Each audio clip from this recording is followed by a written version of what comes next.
So that certain Aquaman starlet has betrayed Jason Momoa, and on several occasions, she's done it on talk shows, she's done it on the media, she's done it in the courtroom. I mean, apparently this betrayal, too, is so transparent right now that it isn't JD supporters that are bringing all of this up. It's the mainstream media that's commenting on it, saying, well, if we look back at interviews and we look at what she's saying about Jason Momoa, what was she really trying to imply here? Was she trying to do harm with it? And you know what? When I start looking at this stuff, I emphatically say, yeah, it really does sound like it. And I know there are people out there that'll think, wait a minute, aren't they friends? Yeah, they were friends enough that Jason Momoa decided to follow JD while he was on the stand talking about that certain Aquaman starlet.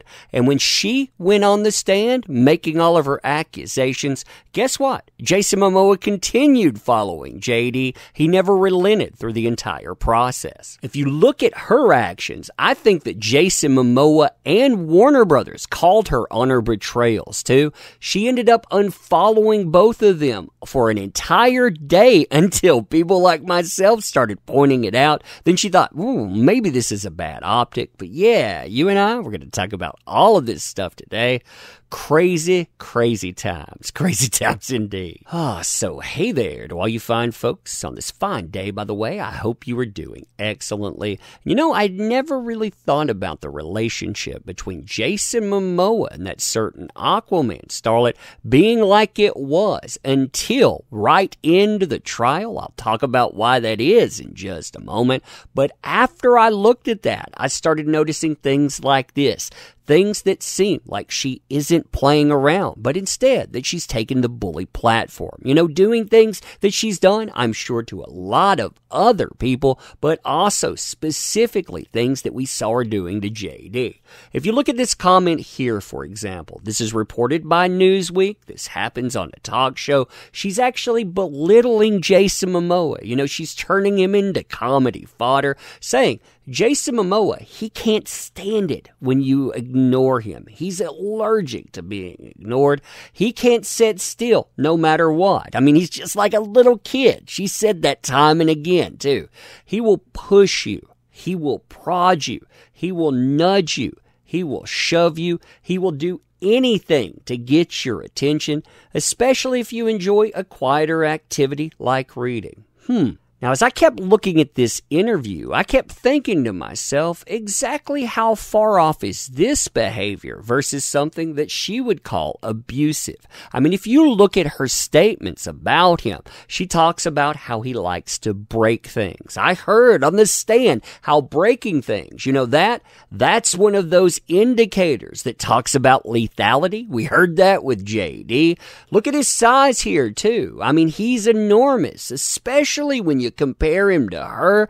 That statement, that was one that she weaponized, and she weaponized repeatedly against JD. I mean, hey, isn't that something that she could weaponize against Jason Momoa? We have stuff like this seeded all through this article and so many other interviews as well. Now, we'll talk a little bit more about what's there in just a moment, but you know what? I, like so many others, never really thought anything about this at first until the evidence that was going to be associated with the JD versus certain Aquaman starlet trial came out, and then that got the old noggin jogging. I mean, if you look at this stuff here, she betrays everything associated with Warner Brothers. She was told you can't bring in Aquaman. Well, guess what? She brought in Aquaman throughout this. You'll see letters, emails associated with it. You'll notice emails also associated with Aquaman too. They didn't want that.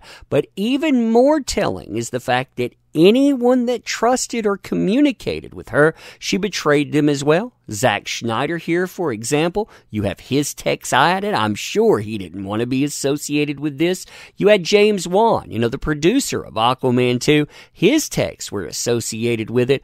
But more than that, you had Jason Momoa added to all of this after he said, I'm going through a divorce right now, that separation, it's really hard to do in the public eye. What happens? He gets added to this, and you know he didn't like it. Now, this betrayal, it sets off a chain of events that publicly takes place. You could track it before and during the trial.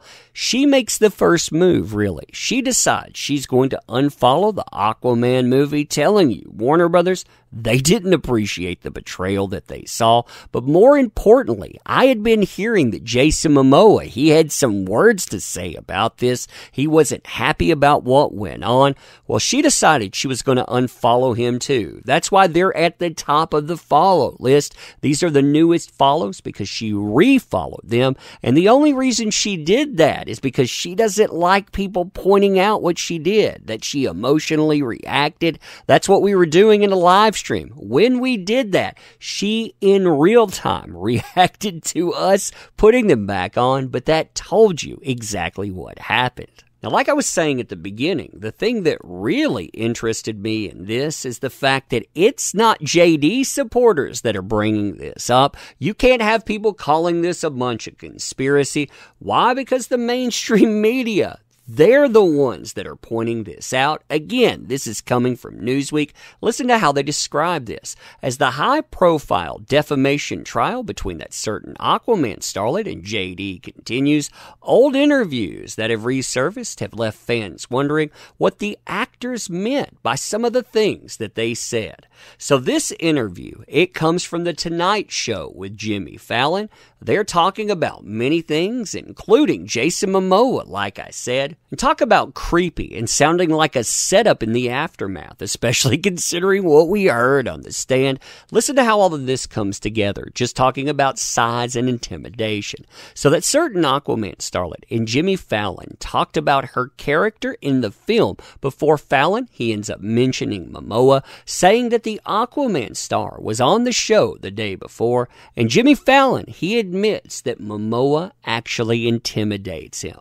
Now, the conversation, it then goes to breaking things. And like I was saying before, remember, her key witness said that people breaking things in front of you, that's not a joke. That's not a normal emotion. That is one of those indicators to lethality. Well, how many things did he break? Fallon, he ends up responding, he did break something over his leg, he did. And then she adds, no joke, he is always breaking something. And something that I think is really telling about this too, as Newsweek goes through those comments we mentioned at the beginning, the ones we just saw and other ones as well, they thought, what does this really mean? What is this trying to say? To the point they reach out to her representatives trying to get a comment. Again, she's betrayed the man. You can see evidence of it. I wonder how far that betrayal was going to go to.